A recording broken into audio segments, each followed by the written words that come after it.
ትንሽ ይለው እኔ ታነቅ ትላለች፣ ሲያደናቅፋት እኔ ልደፋ ባይ ነው። ፍቅራቸው የትየለሌ ነው። አንድ ጎረቤት ይሄን ፍቅራቸውን ሲያይ ከርሞ ግን የምራቸውን ነው እውነታቸውን ነው የሚዋደዱት ብሎ አንድ ቀን ቼክ ማድረግ ፈለገ። አያድርስባችሁ እንዲህ አይነት ጎረቤት። ጥቁር በጥቁር ለብሶ የተመዘዘ ሰይፍ ይዞ አንድ ቀን በራቸውን በኃይል አንኳኳው። በኃይል ሲንኳኳ እዚህ አዲስ አበባ ነው ታሪኩ የተፈጸመው። በር በኃይል ከተንኳኳ ወይ ቀበሌ ነው ወይ ደንቦች ናቸው መቼም እኛ ሀገር። ሴትዮዋ በራ ወጣ ክፍት ስታደርግ ጥቁር በጥቁር የለበሰ የተመዘዘ ሰይፍ ያዘ ሰው ቆሟል። ደነገጠች። ማን አለችው? እኔ ሞት ነኝ።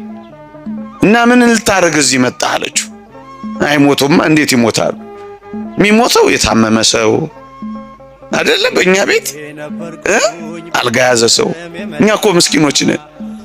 ውሻ እንኳን ሲጮህ እዛ መንደር ውስጥ አይ አቶ ገሌ ዛሬ ሊሞቱ ነው ቤት መዳቢዎች፣ ሟች ቆጣሪዎች። አሁን አንድ ምስኪን ዘፋኝ ትዝ ይለኛል፣ ማዲንጎ የሚባል አሁንም ይሞት ይመስላል እሱ።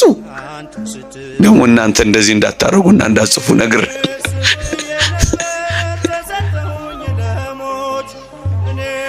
እሷም የተረዳችው እንደዚህ ነው። የሚሞቱት አንድ የታመሙ ሰው ነበሩ አቶ ገሌ የሚባሉ።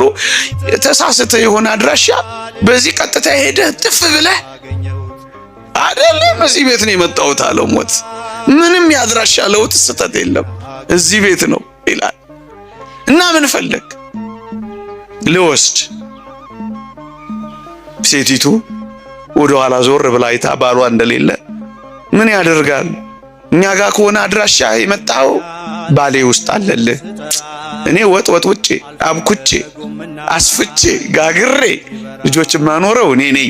ባሌ ውስጥ አለ ውሰደው አለች። ፍቅራቸውን ሊለካ መጣል አልኳችሁ። እንደሱ ነው ነገሩ። ባል ስትቆይበት ለካ መጥቶ ሰምቷቸው ኖሯል።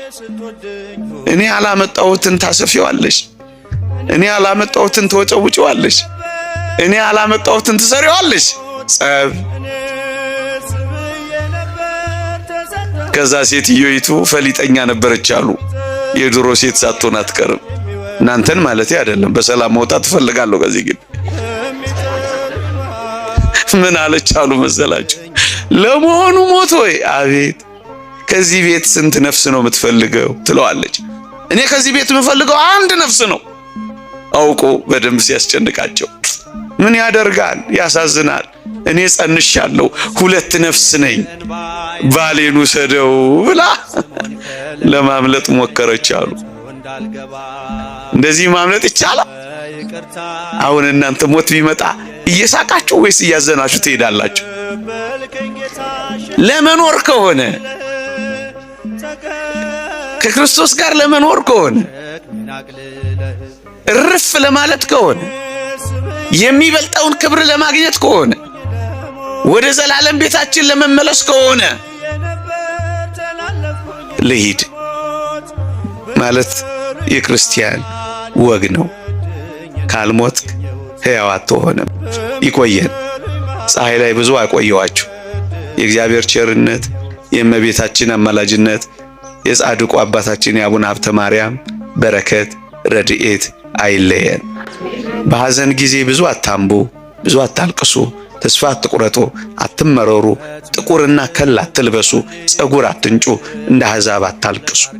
ይሄ ክርስቲያን ወግ አይደለም። በትንሣኤው ኃይል ለሚያምን ክርስቲያን በቅጡ የሚኖር ሕይወት የሚገለጠው እንዲህ ባሉ ብርቱ የሐዘን ጊዜያት ነው። እየዘመርን መሸኘት እንልመድ። እልል እያል እየዘመርን በአንድ አይናቸው እየሳቁ በአንድ አይናቸው እያለቀሱ እንደሚሸኙት ደጋግ ሰዎች እንሆን። ስለ ፍቅራችን እናለቅሳለን።